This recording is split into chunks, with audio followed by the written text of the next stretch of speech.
A very warm welcome from the V&G studio in The Hague. A very warm welcome from the V&G studio in The Hague. We welcome you to this virtual session on solid waste management in 3 countries, Myanmar, Benin and Colombia. My name is Annelies Resseeuw and I will be your moderator of this session. We aim to do this session in 1.5 hours max, and we have 2 of our 4 panelists in the studio, and 2 join us online. We will show you some images on the 3 localities, and in case your screen is stuck, please refresh your browser. The same goes for your sound. There is a chat function, and we will, during the session and during the discussion, we will monitor the chat function. And if time allows, we will take your questions at the end of the panel session. All the underlying information and data on the 3 case studies is made available by V&G International. So in case you need to access all the detailed information, please have a look at all the 3 underlying studies. The 3 cities have taken part in the DEALS program managed by Irene Oostveen. DEALS is the Governance of Inclusive Green Growth in Cities program implemented by V&G and financed by the Netherlands government. Irene, could you briefly explain what DEALS is all about and what the DEALS approach has meant for these 3 medium-sized cities? Yes, thank you very much. I'm very happy to be here and explain that to you because I have been involved from the very start of this program. So I'm actually also a little bit proud of it. The DEALS program was born together with the New World Urban Agenda, which was established in 2016 in Ecuador by UN Habitat. And all these elements of climate change, urbanization, inequality, there was a huge realization that cities need to tackle those topics, and they are very prominent in cities. So we designed a program.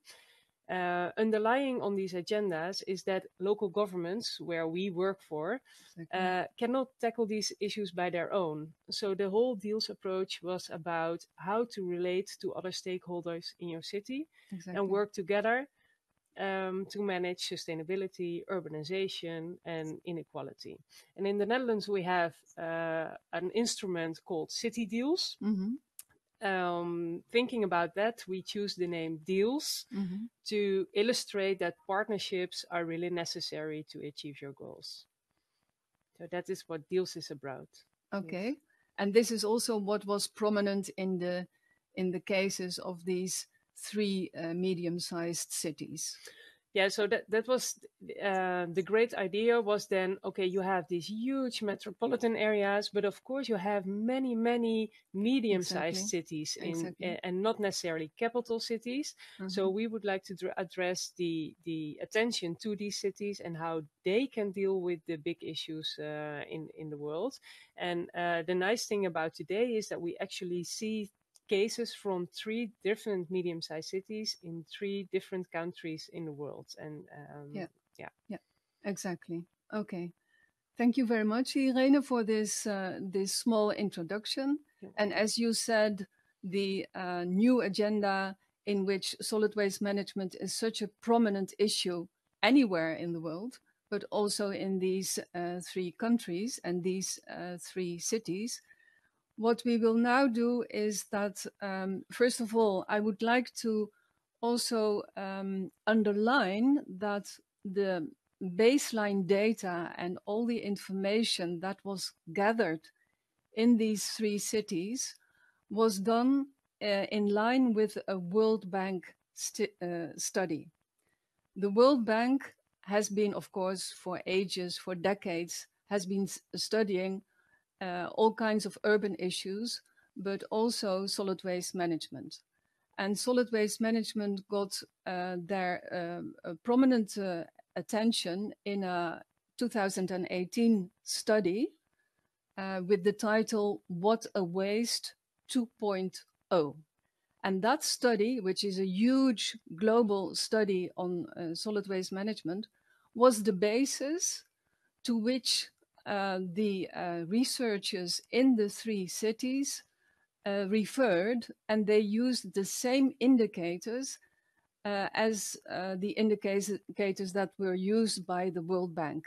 And that in itself, I must say, Irene, that in itself, I find with, well, my modest experience in urban management and solid waste management, I find that a very laudable achievement, that you were capable in these cities to refer and to use the World Bank study as a basis.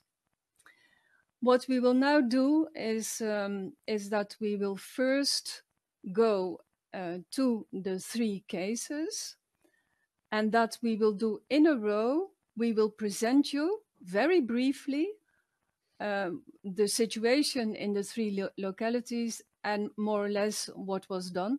Again, you can find all the information in the underlying studies.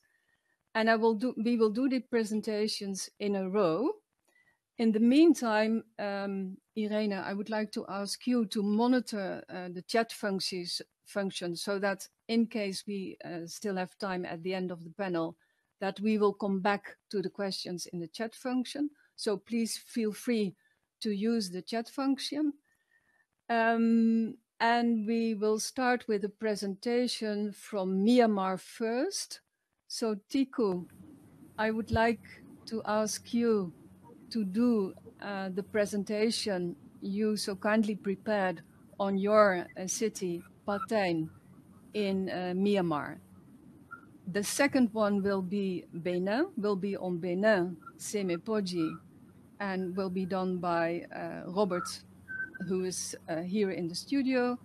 And we will end with the presentation from Colombia, Felipe, who's also present in this webinar via an internet connection. So please, Tiku, we will show the presentation. Please go ahead with your explanation to the images that we are showing now. Yes. Yeah. Thank you very much. Yeah. Hello all. I'm Noti Kupo from Patain. Patain is one of the delta cities in Myanmar. So I would like to brief introduce about the cities and what are the issues first, and then come in follow up with the actions that will take place within the DEALS project. So Patain is speak up a little bit. Oh yeah, can you hear me now? Is a bit weak. Yeah. Can you hear me now? A little bit better, but it would be good if you could really speak as loud as you can. Oh yeah? Yeah. So, yeah. Okay. Please. Yeah, okay, thank you. Thank you.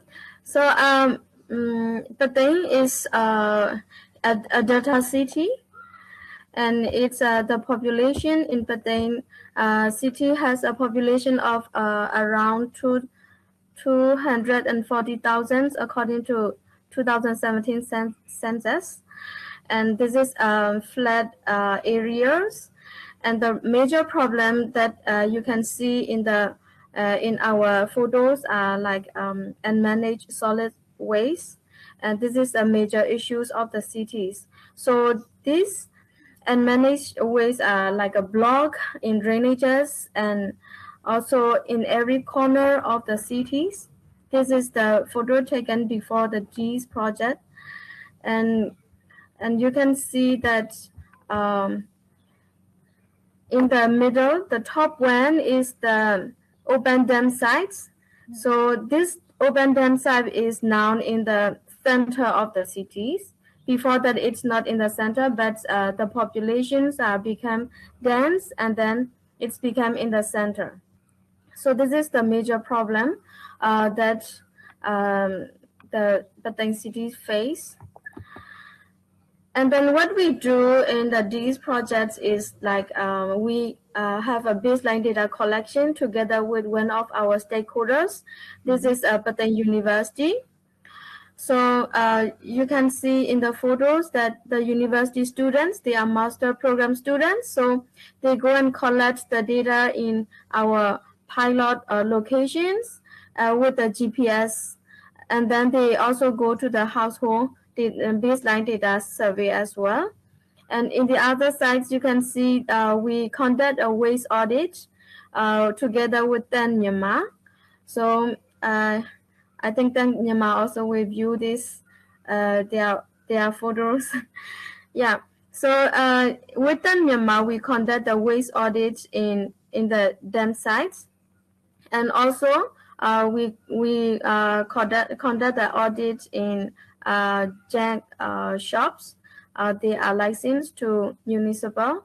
In here, we call Township Development Affair Organizations. So we conduct a baseline data, and also we conduct a waste audit. After that, in 2017, the stakeholders from local government, they visit to Netherlands, and in 2019, they visit to Mandalay. This is the second capital city of Myanmar. So they explore what Mandalay municipality conduct a waste management.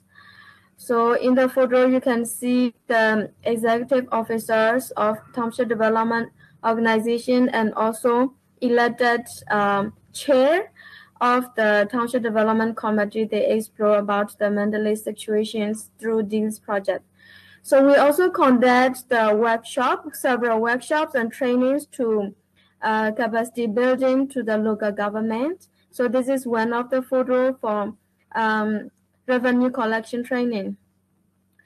So the officers got the capacity building program, and then with the integrated approach, they also meet with the citizens and listen their voice, and then cooperation with the civil society organizations and some business group to improve the municipal services. After that, we conduct pilot projects. Pilot project, this photo mentioned in Ward 7 and Ward 12. In particular, we have 15 Ward. This is the before coup situations. And we also conduct in Ward 1 and Ward 2 after the, during the coup. So this is, you can see the track. We have only 9 track. The municipal only have 9 track to collect the waste across Batang cities, and it's cover only 51%. And then the drainages blocked with waste have been managed together with the residents in the ward, and then also together with the civil society organizations. So not only this, we also provide organic compost training for, because in Batang, more than 70% is organic waste that reach to the dam sites. So this problem, if we can solve this problem, the waste collection and disposing, this kind of management can be handled a lot.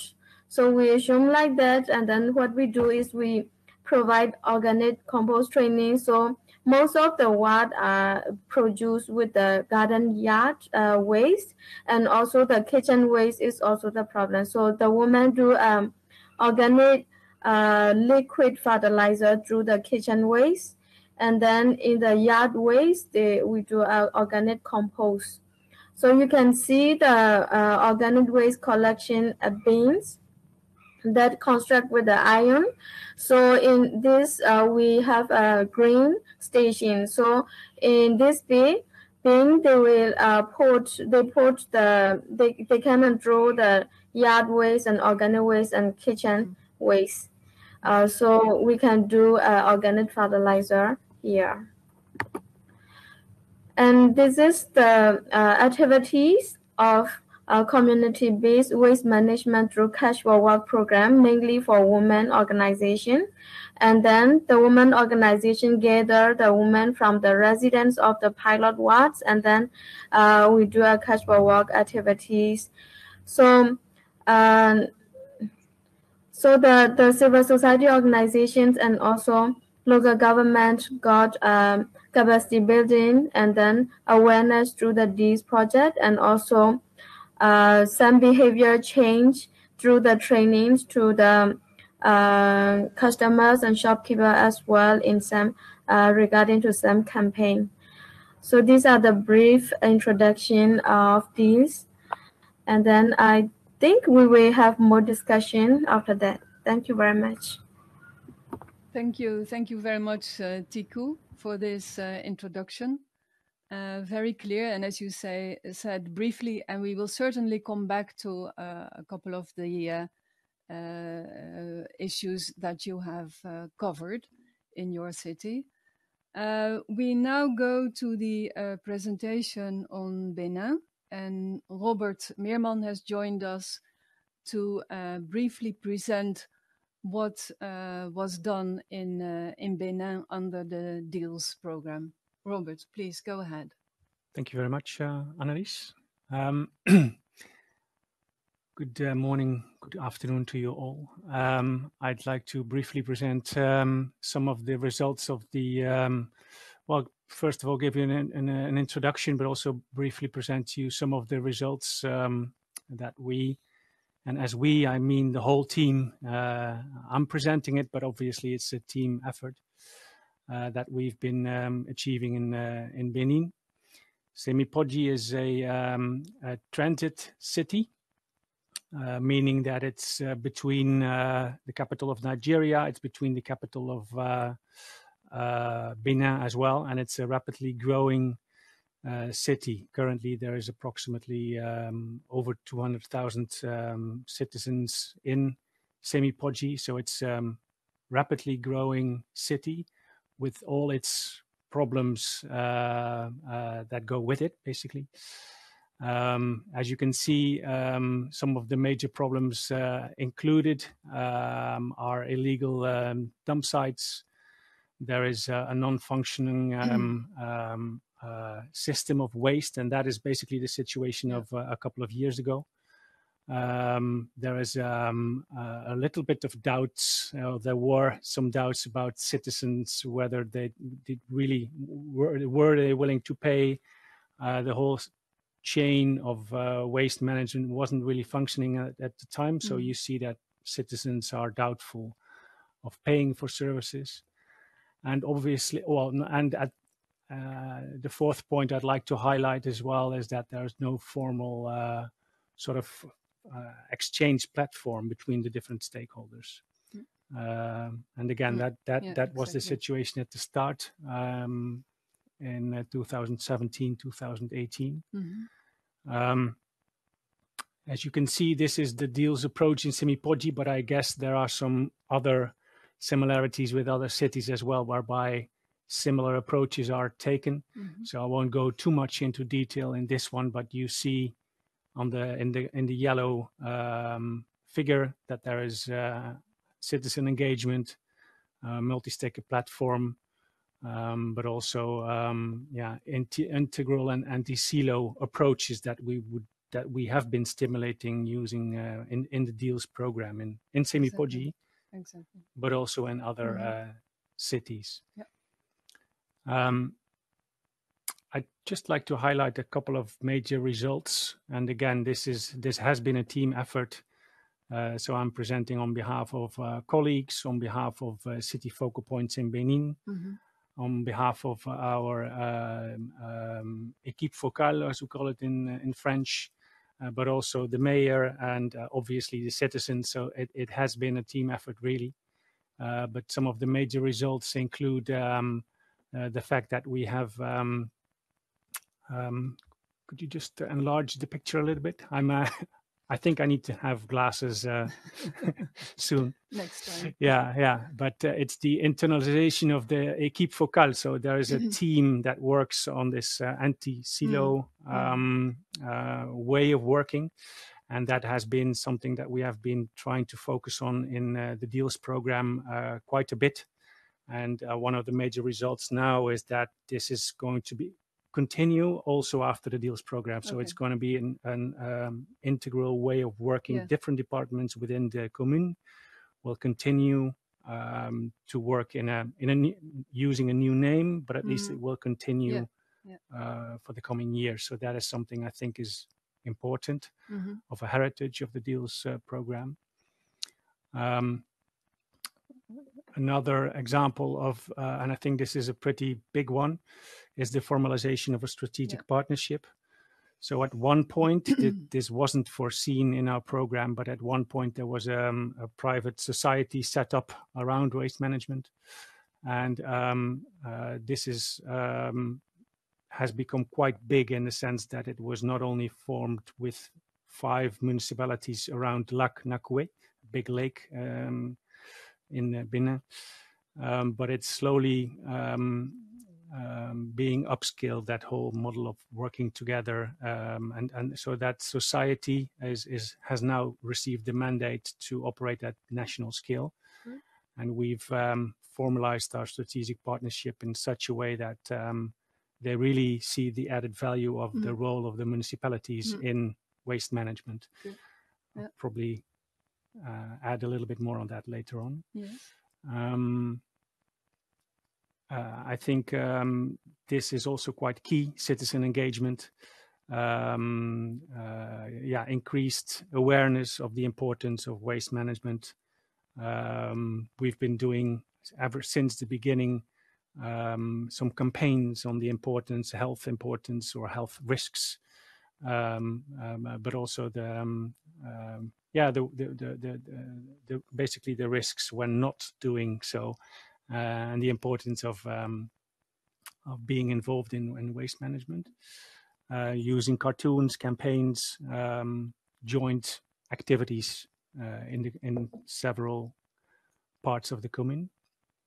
And I think a last one that I'd like to highlight is, we trained quite and formalized quite a bit some of the waste picker organizations that are key in this process.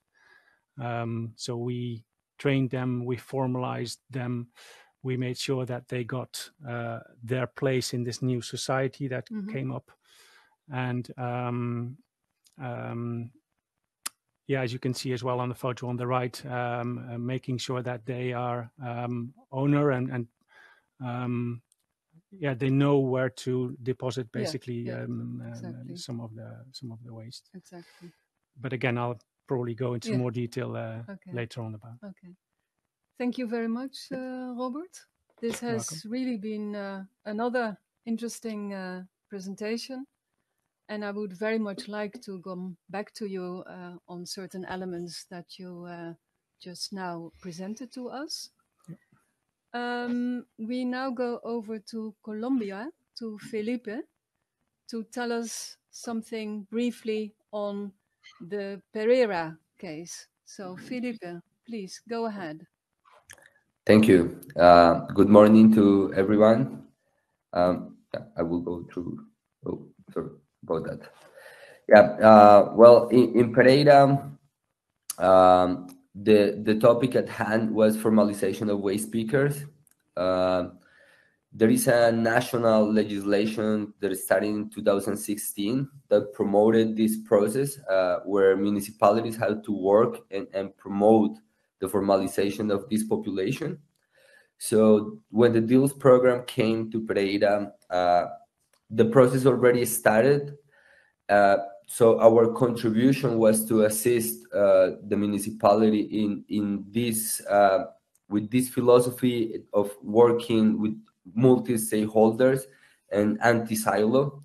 So we pretty much provided support and technical assistance to find partners for the municipality and set up a landscape of trust between the different stakeholders.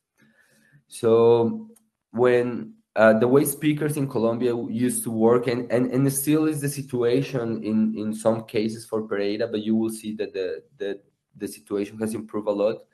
As you can see in the picture, in the top picture in the left, waste speakers used to work behind the waste truck, trying to gather recyclable material as much as they could, or they would be trying to get recyclable from the street, using little cars, their hand, but not using a technical way of doing it. So this was pretty much where we started, and you will see through my presentation how this has improved. So through the process, the municipality has characterized the population, so to get better information of the population we had, the composition of this population in terms of age and gender. We also have helped to provide IDs to all of them, so they get like a proper identification. In this process of formalization, they are on the way of becoming proper waste companies. So they get access to the fee that all citizens pay for the waste service. This process of formalization had included provision of uniforms and improvement of their equipment. Here you see the picture of two of the waste organizations, of the waste speaker organization that are formalizing. One of them is now pretty large. It gathers around 100, a little bit more than 100 waste speakers. Now they have some trucks where they can drive around the city and do their job in a more formal way. We also have some smaller organizations, up to 10 people. So you could see the differences of the issue at hand and the challenges of formalization. But now you can see them working around in proper uniforms and behaving as a company. The process also included a lot of campaigning on education for the citizens. So in one hand, the citizens will sort their waste in a proper manner, so the waste speakers won't have to dig in the trash to get the recyclable material. And on the other hand, the idea is that the waste speakers will be visible to the citizens, and the citizens will recognize them. So here we have a couple of pictures. In two of them, you will see in a campaign that was black and white. The name of the campaign was in English would be something like a smart citizen will sort at the source. And it was aiming to citizens to sort their waste in a black bag and a white bag. The white one was for the recyclable material, and this campaign took place in different medium. You will see the public transportation bus, that it was completely branded with the campaign, but it will also took place in radio. It was taken to the streets. And this campaigning also included a theater play to educate citizens, and some games, the designing of some games to take in some fairs that took place in public plazas. And in one picture here that you probably will notice a lot of people, and at the back, a logo that says Eco Barrios. It means eco neighborhoods. And there was a contest that is now in its fourth version, where the municipality is encouraging different neighborhoods to compete among them with recycling. So the neighborhood that recycles the most, by handing the recyclable material to the waste speaker organizations, will get a prize at the end for their community. And this has led to increased results in the recycling in the recycling rate of the municipality. As I mentioned, some of the activities was about improving their working conditions. So now you see here a picture where they have a tricycle where it's more appropriate for them and they don't have to go with their bags in their back. So when we started, it was estimated that around 117 waste pickers were formalizing. As I mentioned, this is the process of formalization started in 2016, and the implementation of deals in Pereira started in 2018. But by the year of 2021, we estimated that almost 300 waste pickers were in the formalization process. Finally, on this awareness campaign and visibilization of the waste pickers' labor, we worked together with the municipality to paint a big mural in the city in an area where a lot of waste pickers gather together, and the public transport, the main line of the buses of public transport passes by. So we get to see that every single day. And just at the end, just to give you a picture, I won't go in detail in the numbers, but this is pretty much how recycling has behaved in the past years. And you can see here a trend upwards. It has spikes, but you will see pretty much that the recycling is increasing since the program started, which also contributes to improve the income of the recyclers, of course.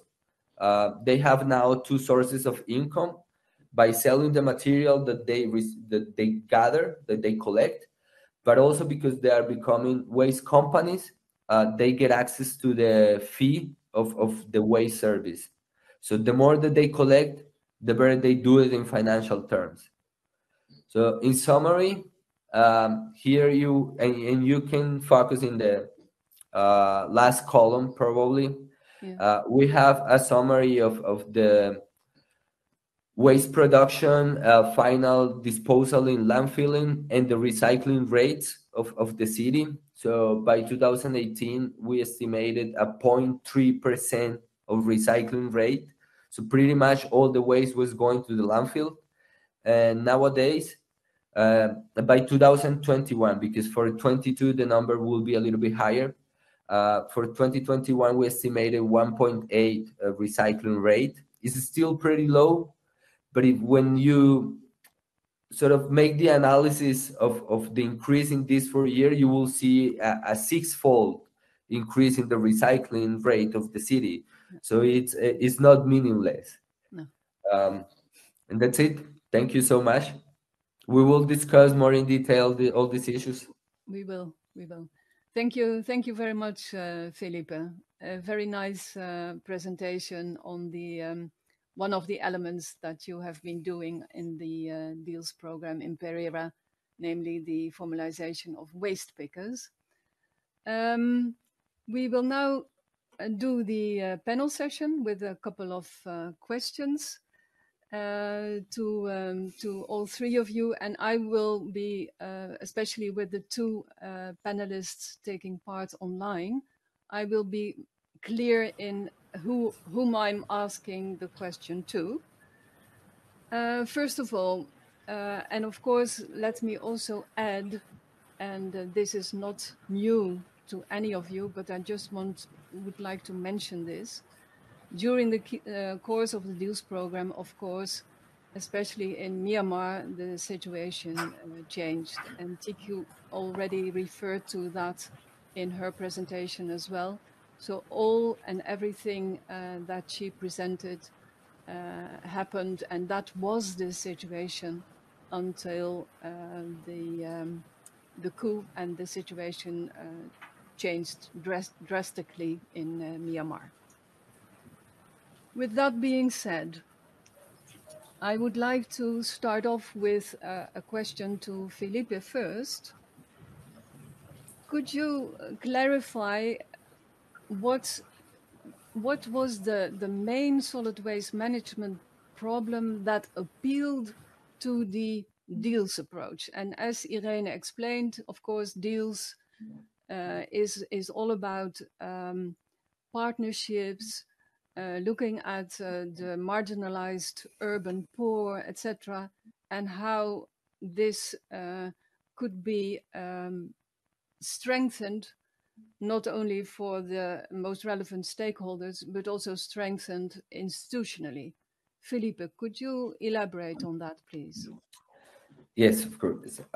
When the deals program started and the first studies were performed, one of the topics that it was raised immediately was we have a landfill that is coming to an end in the next 5 years probably, because this is the landfilling rate is increasing every single day, or at least the amount of tons taken to the landfill.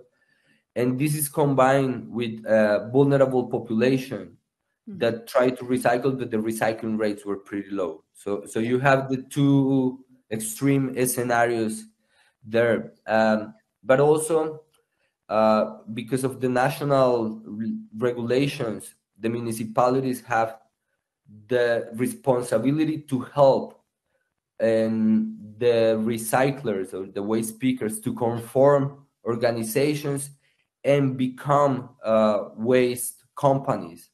And for this, they had a period of 5 years initially, and now it was extended to 8 years. So, but this was pretty new for the municipalities, for the local governments. They were just given the mandate to help them, but not the how and not the money to do it. No. So it was a pretty good scenario for deals in the sense that we had a local government finding ways to deal with this. And what was different then is that we started to connect or to help connecting the municipality with national stakeholders, as well as with other local stakeholders, all of them interested not only in the formalization of the waste pickers, but also in increasing recycling rates. Because we have legislation not only wanting to improve the conditions of the waste pickers, but also we have legislation in the country that is now making the companies responsible for the packaging that they put in the market. So we have now an extended producer responsibility legislation for all sort of packaging, plastic packaging, cardboard packaging. So you have stakeholders interested in improving recycling, but working in silos. So the new thing definitely for Pereira was bringing them all together to combine efforts, logistic efforts, strategic efforts, but also financial efforts. So for the past 3 years, the municipality has now signed an agreement with a national institution that is called Sempre Colombia, which is promoting the recycling on behalf of private companies. And both parties put money together in the same bag. The municipality, they coordinate the goals that they want to achieve, and the national institutions do the implementation and go on the field to help the waste pickers to improve their conditions. Yeah. Okay. Thank you. Thank you for that, Felipe. So the national context, it was all there with legal instructions, etc. The municipality was left at its own devices to sort this out. And in that context, of course, deals could mean a lot in forging partnerships, helping the municipality, and also the partnership setups that you have been supporting the municipality with. Excellent, thank you. Now to Robert, could you also tell us a little bit more about what was the deals approach focusing on specifically in Benin? You touched upon it in your presentation already, but please go ahead. Tell us a little bit more. Yeah, thanks, Annelies. Yeah, I think one of the major problems that we focused on in Semipoji is basically the thematic issue of waste management. We would hire a boat. I remember very clearly 4 years ago that we would hire a boat to see the waste being piled up at the edges of the lake. And basically low-income households who have been moving from the north would live on and build their houses on the waste. So that is, typically something that we gathered as a crucial and important topic to work on. So that is, I think, the thematic issue was for us in the DEALS program really important, and with such a multi-dimensional problem, the DEALS approach was applicable in the sense that you cannot do this by yourself as a municipality. So per definition, you need multiple stakeholders, but also you would need multiple departments involved in in a company or in the municipality, that you would need to look at this problem from multiple perspectives. And also, obviously, it links with the waste problem links also with health issues, with environmental problems as well. So I'd say that the thematic entry point was an excellent entry point for DEALS to come into Semi-Podgy. Thank you for that clarification. As I mentioned, and this is also one of the entry points in the World Bank Water Waste 2.0 study, that solid waste management often is problematic also because decision makers lack the correct data. So that is also what you did in your 3 localities, and of course with more team members than we are showing you today, is that in these 3 cities you gathered data. And Tiku, could you explain a little bit further to what it meant in Kathleen to have these data accessible, which and if possible, but of course, as said before, in Myanmar the situation's changed, but which stakeholders are using these data?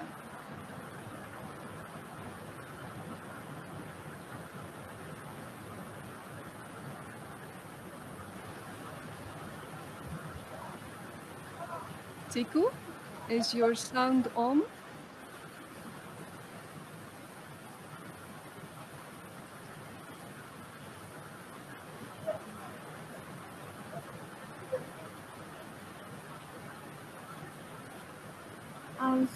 Sorry, I cannot hear. I'm referring to the second question. Having data accessible is crucial, as was also mentioned in the water waste report by the World Bank. And that is, of course, what you did in your city as well, that you started with gathering data.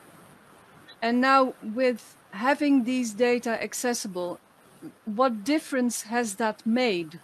And which stakeholders are specifically using these data?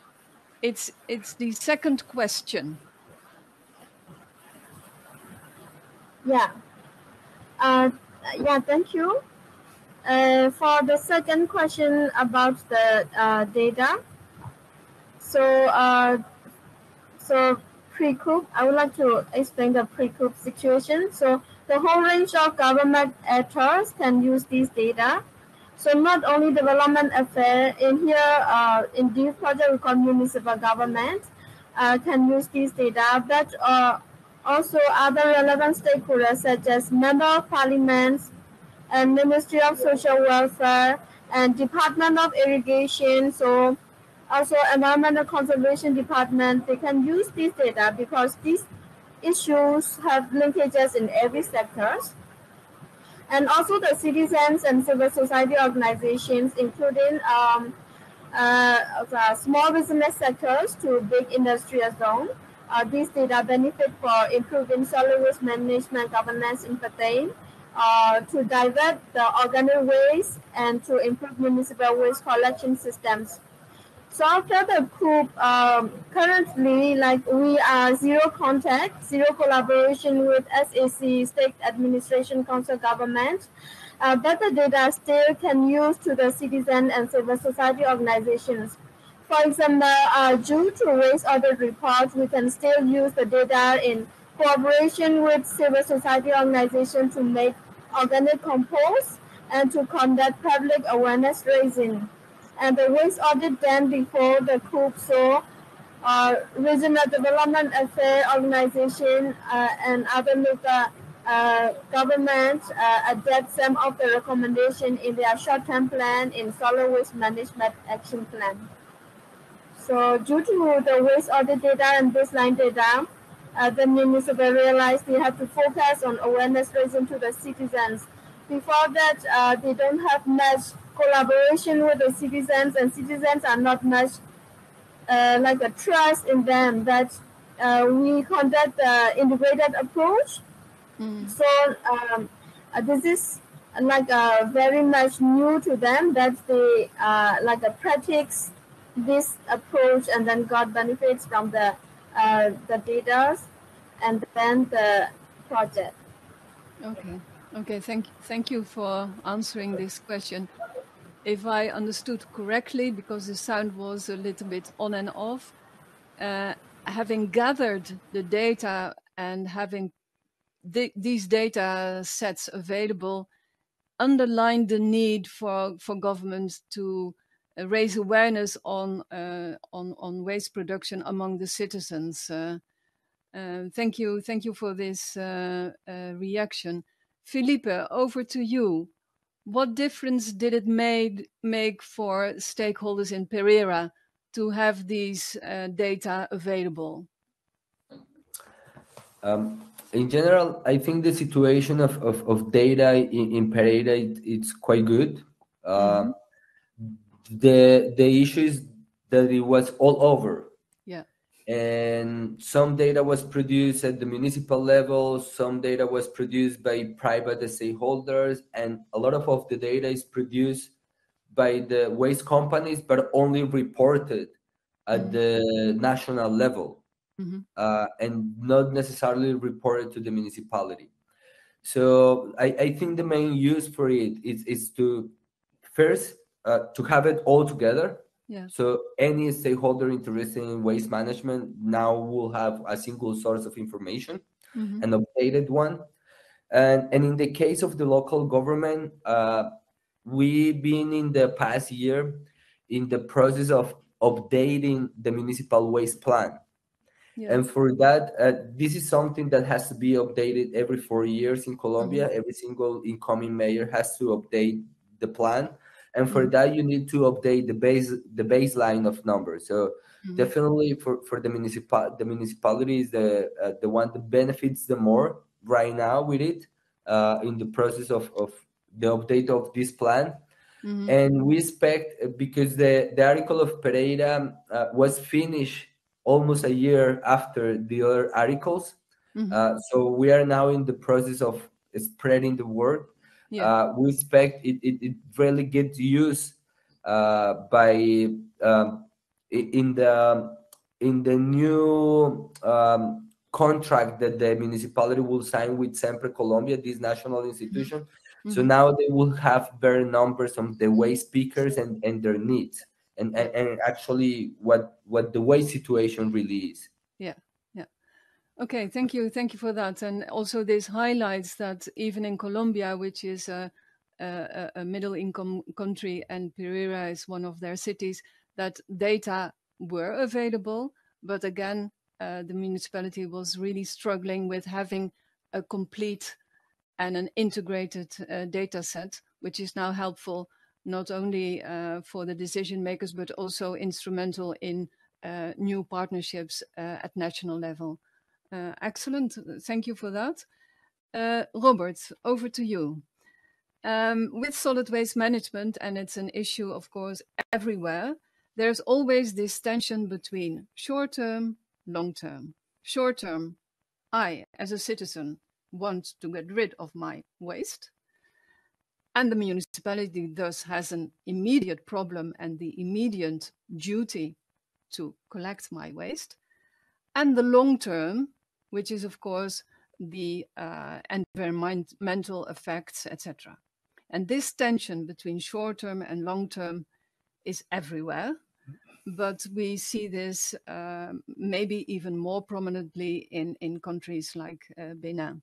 And indeed, you already mentioned that some of the people who migrated to Semepoji and who were last to come to the city even resort to waste as kind of building materials for their very modest housing.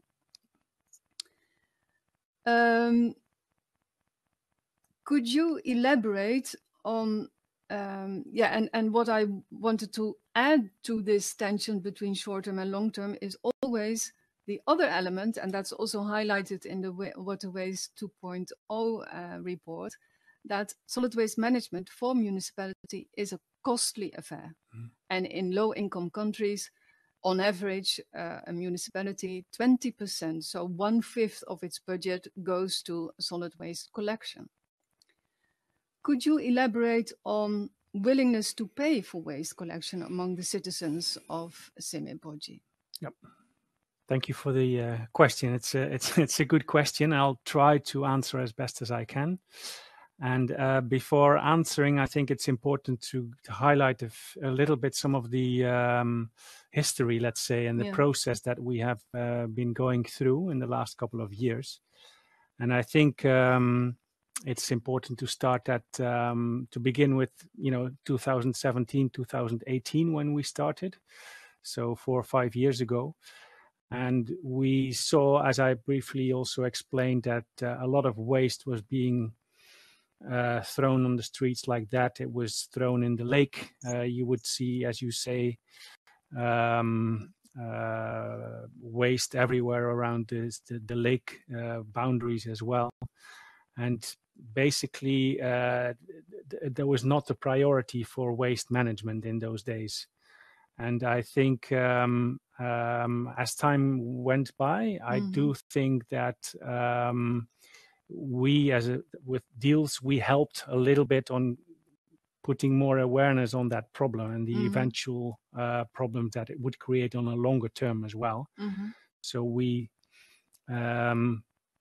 reinitiated some campaigns that were already ongoing, but we gave it just a little bit more attention. We professionalized it a little bit as well. Okay. We held campaigns. We did radio broadcasts, for example. We also removed illegal dump sites. There was a photo in one of the slides. Exactly. So by removing the illegal dump sites, you would say that's an easy thing, but you have to give alternatives as well to the people, because if they can't dump illegally, then what's the alternative? Exactly. And that's why we created those, also one of the photos, we created some new, again, voluntarily bins, but at least we had to make sure that that alternative was there and that it was also part of the chain. Because if it's not part of the chain, then then the bins the bins will fill up and nobody will pick them up. So that was part of our help basically in making sure that people were more aware of that problem, of that immediate problem. And also I think the chain is really important. So from the waste pick from the citizens basically to the waste pickers to the cyclists as well, and to the small waste picker organizations, making sure that they all do their little thing in the whole chain, to making sure as well that the trucks, for example, could pick up the waste, could dump it in a collection point, and that actually the collection points were also being gathered and emptied in a larger dump site. And that process is slowly but steadily changing. Again, deals helped in that, but I have to mention as well that the private company that came about 2 years ago also did a lot in that regard. The deals program did make sure to that new society, though, that we explained to them a lot the problems and also the value added of the municipality, because one of the added values of the municipality is that the big national operating society does not know the commune. They don't know the citizens. That's, I think, one big added value. And the second one is that the commune or the arrondissement, they know exactly where people live and how people operate. And the big cars of the society cannot, and I mean the private operator in that sense, cannot always enter into the second and the tertiary streets. So that also is an added value of the municipality. They can access wherever waste is, basically. And in that sense, the collaboration is crucial and also sort of natural, because there's different aspects that either the private operator, the big société can handle, or the local municipality can handle. And that is something that for us was very important. And as to your question of willingness to pay, there was not a payment of whatsoever. People were reluctant as well, because why pay if the waste is not being picked up? So the general habitude would be that, I'm not going to pay for it because it's not being picked up. So why would I? I do not trust my municipality. Exactly. And what we do see now is that slowly, I think it started a year and a half ago, is that the chain is working and that people do not have to pay at this moment. So it's still for free. It's still for free. And that's done on purpose, because in conversations with this operator, we've been saying, well, let them get used to the fact that it is being cleaned up for free. But after a year or two of getting to building the trust between municipality and the citizen. And that slowly, the idea now is that company is going to charge some fee for that through the water bill or the electricity bill, so that it will be an automatic deduction or add on to the bill. But those plans are still in the making. But at least I think it's also fair, as you say, building trust, and I think it's also fair to start asking for a little bit of payment, but only if you're sure enough to make sure that the whole chain works. Exactly. And making it part of the electricity bill, water bill. That happens in many countries. I've seen that being done in the Middle East as well. Okay, so a matter of trust. Trust is something that also came up, if I recall correctly, in one of the other presentations. This willingness to pay potential is definitely an issue.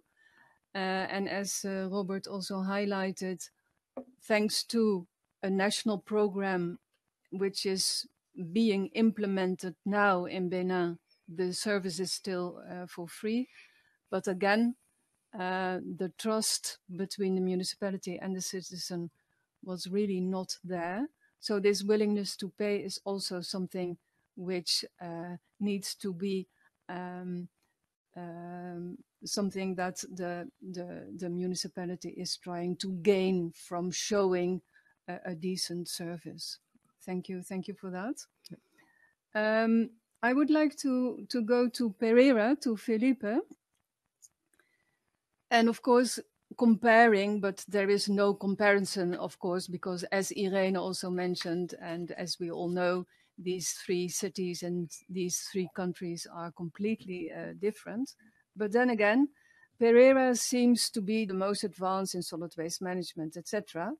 But again, also, Felipe, if I may, the tension between short-term and long-term regarding solid waste management, to me at least, is very clear also in the Pereira case, where you see that landfilling,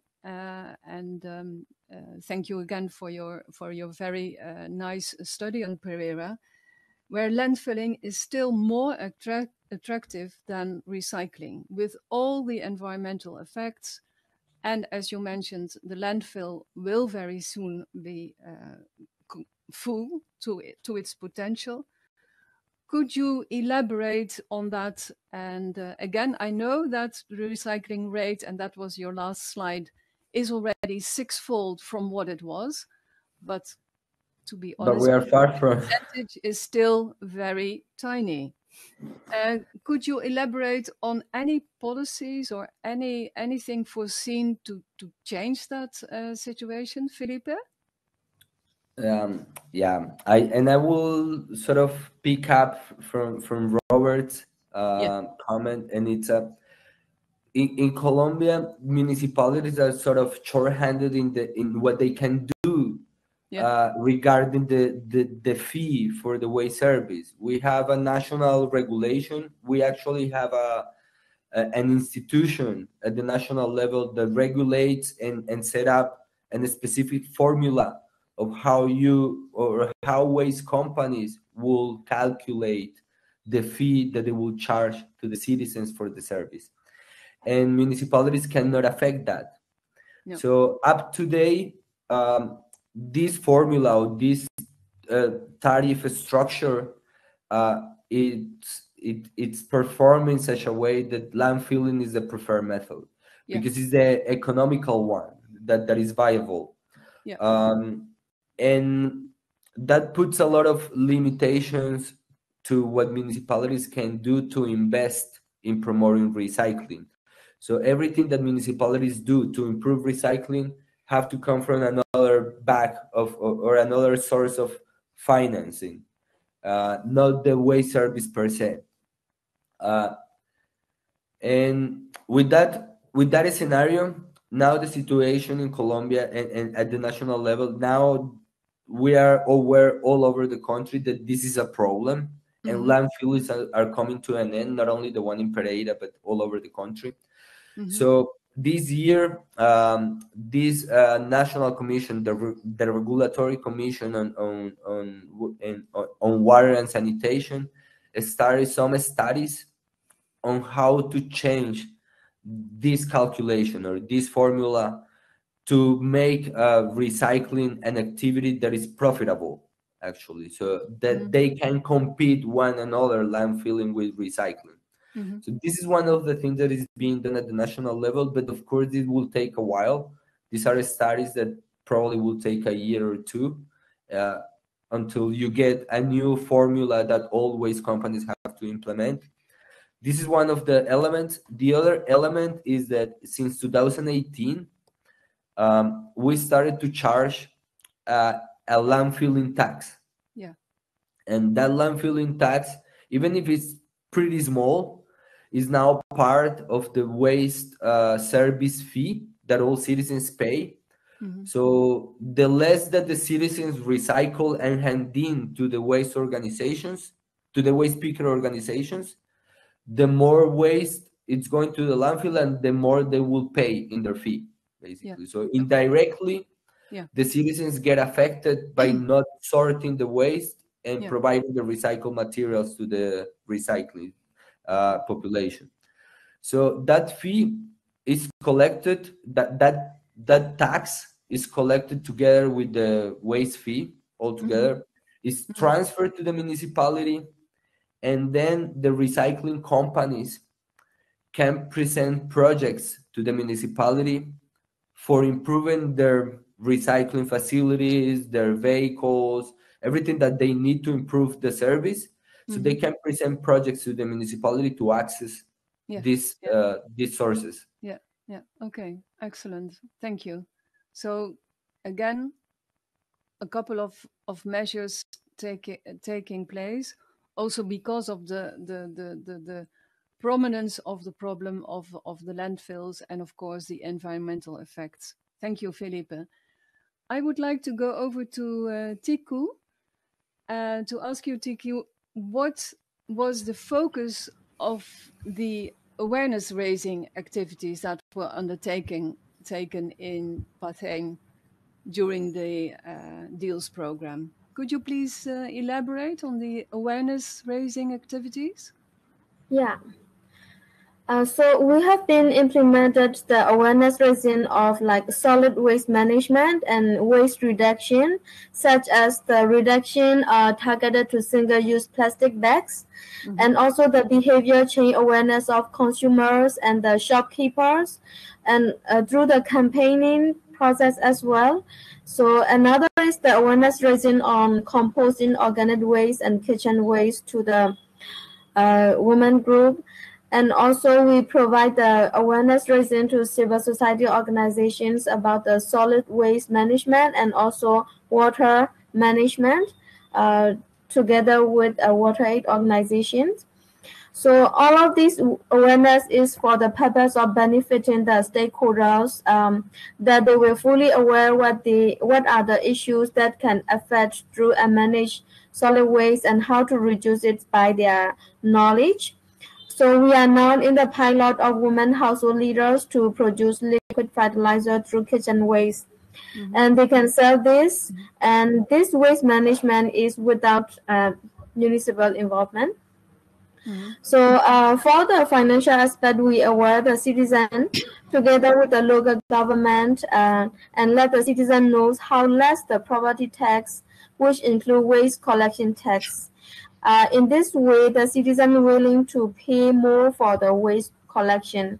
So in Patheng, the fees of waste collection is already involved in the property tax that combined with building tax, road electricity tax, and waste collection tax. And the property tax was collected every biannually with a very, very low tax rate. Yeah. For example, in the two-story building types, it's only $20 annually. So this is very low rate. The municipal waste collection cover only 51%, and this is 49% of citizens are not covered in the waste collection plan. So that when we have a municipal stakeholders workshops together with citizens and local government, the citizens are very much willing to pay for the municipal when they increase the rate of the property tax. Specifically for the waste collection fees, they are very much willing to pay for this. This is benefits of the DEALS project awareness raising activity as well. And not only the people want to pay for the government, they also want to pay for the individual private sectors. For example, we conduct in a pilot Ward 7. So one lady, she was collected waste by herself around a nearby area, and the residents are willing to pay for her. These are the benefits of the awareness raisings of the DEALS projects, and most of the behavior change we got results after the 10 weeks incentive campaigns. So these are the situations of awareness raising in the project. Thank you, Tiku. Thank you. Very clear on what effect the awareness raising activities had, also specifically on willingness to pay, which is excellent. And as you mentioned, and this is the case in many countries, solid waste collection essentially is subsidized. The costs are so high that often the waste collection fee hardly ever covers the actual costs. I would like to go over to an element that was highlighted in the Pereira case, but also came about in the Semi-Poggi case, Robert. The highlight, the role, the important role, very often overlooked, and I've seen that myself in a couple of cities I have lived so far, the role of waste pickers, whether formal, in the process of formalization, as is already explained in the Pereira case by Felipe, but also very often informal waste pickers. It's a matter of, are they visible? And if they are visible, like we saw now, which is the current stage of formalization in Pereira, with the very beautiful mural that all the citizens pass by. Are they recognized? Do they get political recognition regarding their role in the solid waste management chain? Robert, could you elaborate on that? Is there political will in Semipoji to recognize them, to give them a certain status and respect? And is there a willingness to consider how their activities fit into the financing of the solid waste management chain? Could you? Yep, I'll give it a go. Yeah. Again, it's my perspective on the program, so I could obviously be wrong. I could be right, but the short answer would be that at local level there is recognition for waste pickers, but that is more at local level, the way I see it. Okay. I think if you sort of scale that up and look from a sort of a helicopter view at sort of national level, to what extent their role or there is political will at that level, I'm doubtful, to be honest. And to give them, basically more attention, we did in the Deals program help formalize them, because as I said earlier, they are the ones knowing the citizens. They are the ones knowing exactly where to go. Yeah. They are paid by the kilo as well, so that is an absolute motivation for them to work. And people are currently seeing what it is the waste pickers are doing as the chain is now functioning. Yeah. We gave them material as well through campaigns, as I said earlier. The importance of their role in the whole chain has become much more visible.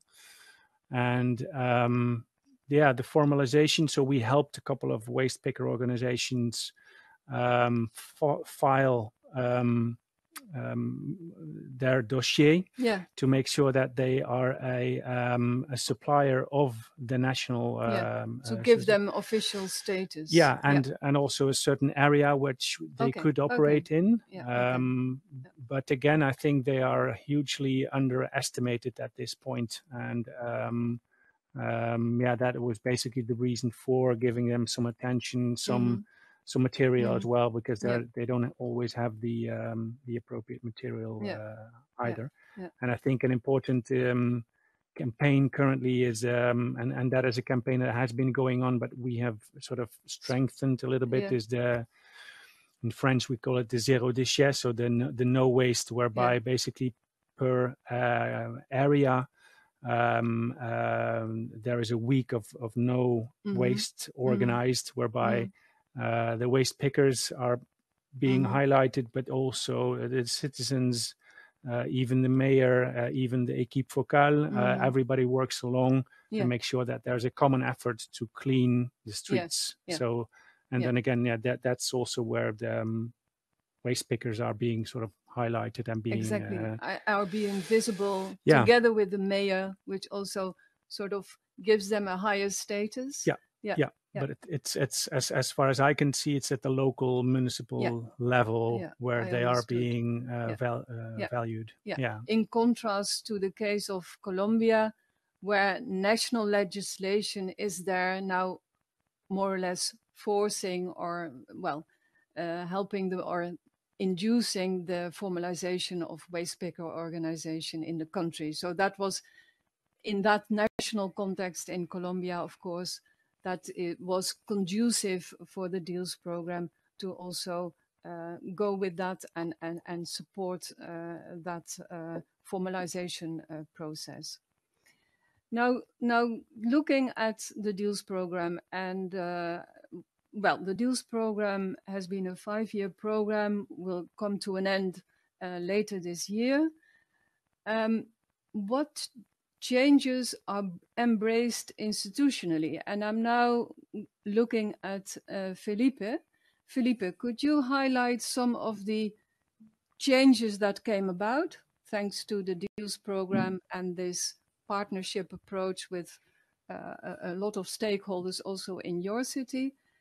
And could you give an example of such a strengthened partnership thanks to the deals program? Felipe? Yeah, I think probably the best example and the best outcome that I can highlight is the partnership between the local government and Sempre Colombia. Yeah. This national institution. It's definitely an example in the country of how local government, the public sector at the local level can work with the industry at the national level for a common goal. Yeah.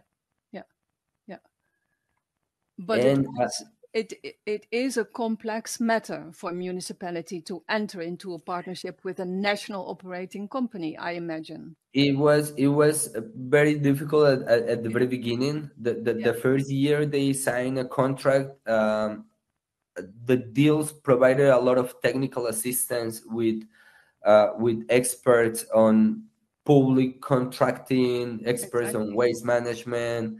So everything could come together, basically. The municipality, it was also a matter of building trust on how to put public money together with private money on a vulnerable population that probably is not so good on handling finances. So yes, at the very beginning, a lot of technical assistance were required in legislation, in contracting, but you can notice now that the following years of the contract, the more or the less they have needed assistance from deals, they have learned how to do this together.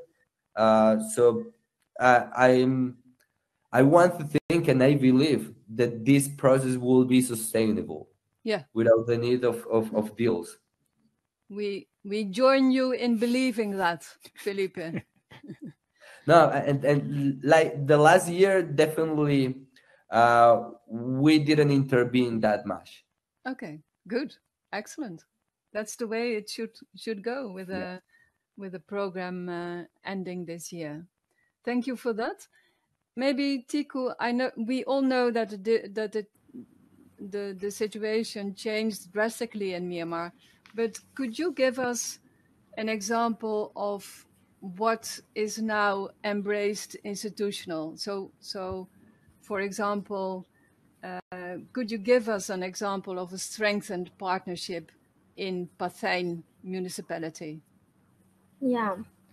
So we already saw success in before coup is increased collaboration within intergovernmental department. So before that, the departments are not much cooperate with each other's. Although they have the same issues to solve together. But because of the integrated approach and multi-stakeholders involvement, so we see the success is the increased collaboration within intergovernment department and also government and the citizen collaboration. But unfortunately, partnership between township development that municipals and citizens has not been restored due to the coup within this situation. So the changes we make are not much embraced institutionally yet because we have zero collaboration with SAC government. Currently. Beforehand, we have a progress in waste management strategies. Yeah. Well, we will definitely hope. We definitely hope for the best and that this situation will one day change in Myanmar, of course. Robert, over to you. What was embraced institutional? Could you highlight one of the elements? The one I really spoke to me was the commission, the committee. The Commission Communale. Yeah, that is. exactly. Yeah, that's one of the examples that I can surely elaborate on. It's in the beginning of the deals program, we set up this équipe focale, so this focal team that would look at waste management from a multi-perspective view. And as I think time grew by, also our city focal point, Gilles, helped a lot in giving, as also Felipe was saying, giving a lot of advice, giving expert input.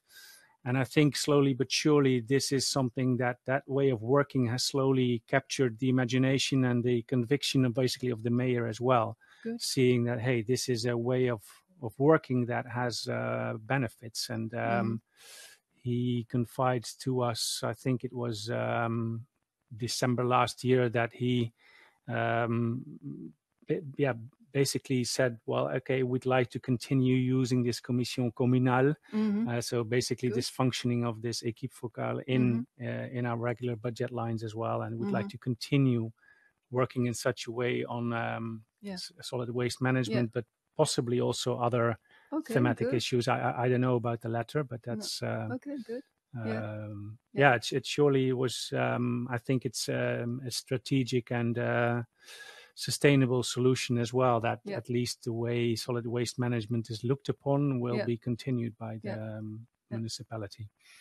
Yeah. Okay, thank you. Thank you very much. And this is also, it's similar as in the case of Patijn, where Tico highlighted that, in fact, linking those different departments dealing with solid waste, and that this is now formalized in a committee is something which we are really happy about, and especially if the politicians, of course, also are at the back of such initiatives and will continue using such a committee.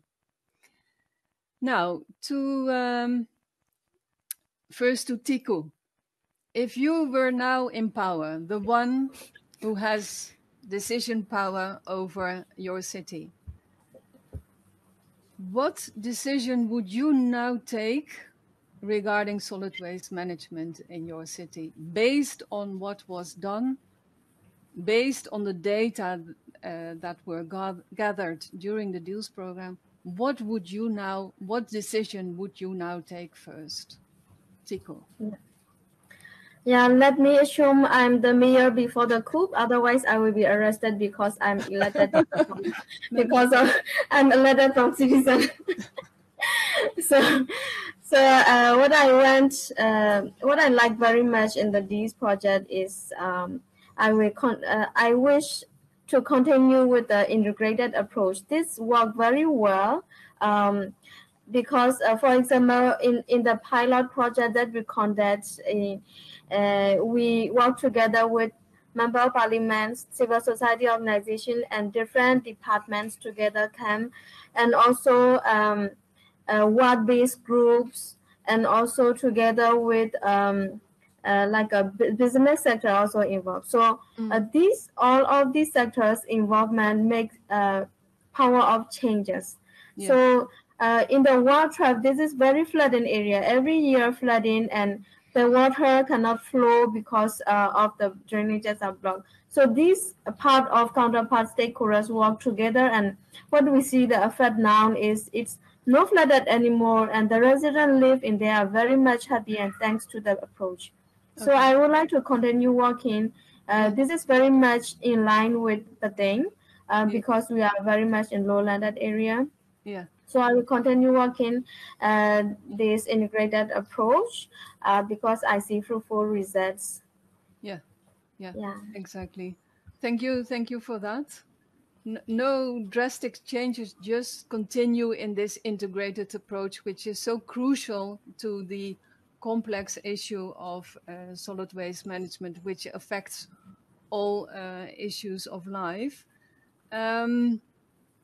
Felipe, what would you decide if you were, let's say today, mayor of Pereira?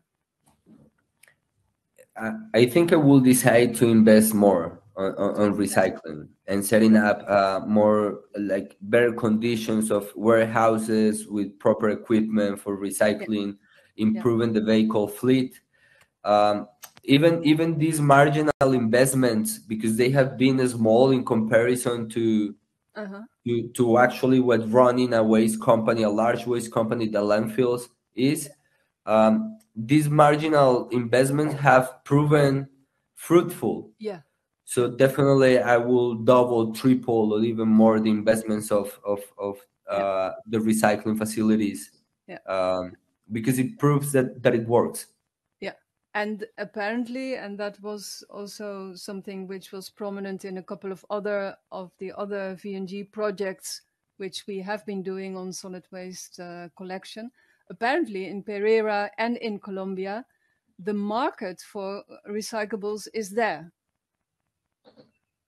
It is. It is. It is, and there is a need of the industry for the recyclable material now, given this new context of extended producer responsibility on packaging. Exactly. Yeah. So there is a need for the recyclable, but there is still a market that is very informal. And too many recyclables end up in the landfills. Most of them. Okay, thank you, Felipe. And you, what about you, Robert? Yeah, Today you are mayor of Semipodi. What would be your decision? Well, I agree with Felipe on that point. Recycling needs much more attention. And the other point I'd like to make is willingness to pay for the citizens. I think it's, the sensitization campaigns that people do need to chip in for solid waste management is important, so that it becomes sustainable on in a financial way. Exactly. Okay, thank you very much for this. I have one bonus question, and now I go back to the World Bank Water Waste 2.0 study, which I can really recommend for those interested in solid waste and who may not have heard about this study. And of course, this is one of those ongoing World Bank efforts. A bonus question for Felipe.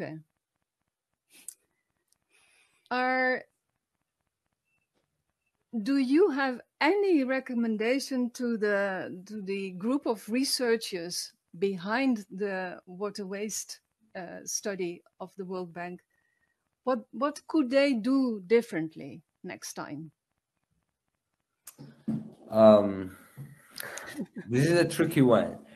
I don't want to step in anybody's foot. No, don't be modest. Don't be modest. Yeah, but it is my impression that they rely a lot on the national reportings when building the report. So basically, seems like they ask the countries at the very national level, at the national government, what data they have available. They report it and they standardize it. And waste management is an issue that it's handled at the municipal level. Every local every local government or every municipality has a different context. So I think it is not really fair to set up an average for every single country, and this is the situation of my nation. I think I will try to dig deeper, or the recommendation is go a little bit deeper into what the municipalities have, the information they have available there, and if feasible, try to take into account the geographical and economical context of a country. In the case, Colombia is a very large country with very different regions. And some regions like Pereira, we have or those cities in the Andes Mountains that are in the center of the country have collection rates of 100%. That won't be the situation if you go to the coast and the desert, or if you go to the Amazon. So definitely try to take into account the local context. Yeah, thank you for that. Of course, we in this room working with and for local governments all agree with your recommendation. I don't know whether the researchers would really welcome it, because it's, of course, already a huge effort they are undertaking.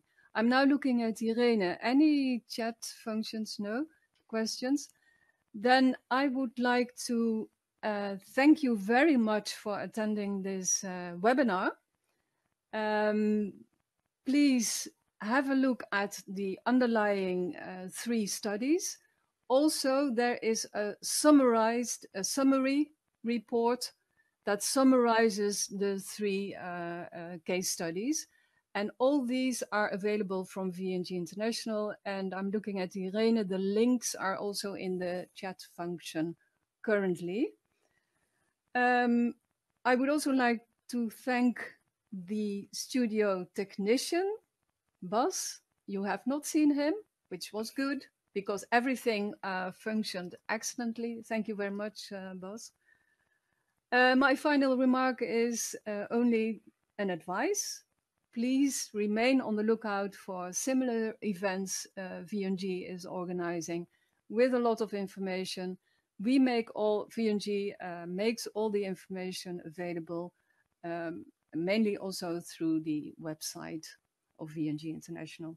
I would like to end with an end tune, a very nice, small 2 minutes video on Pereira, one of the women recyclers doing her tour through the city center. Once again, thank you very much.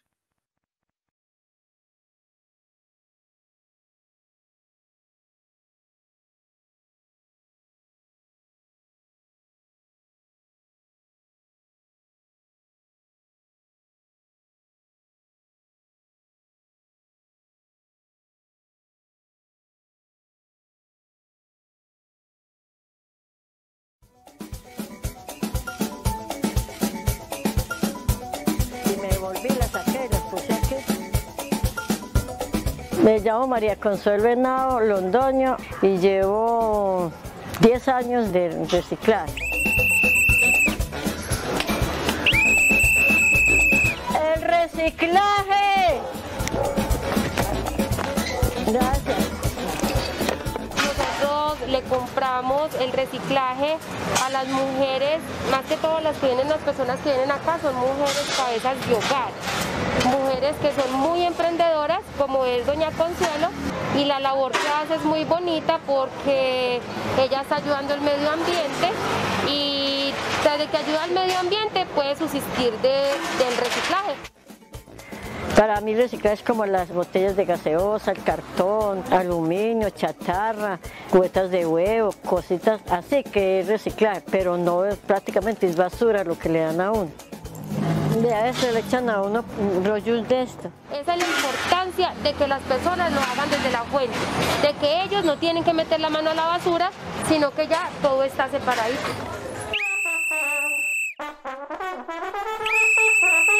¡Reciclaje!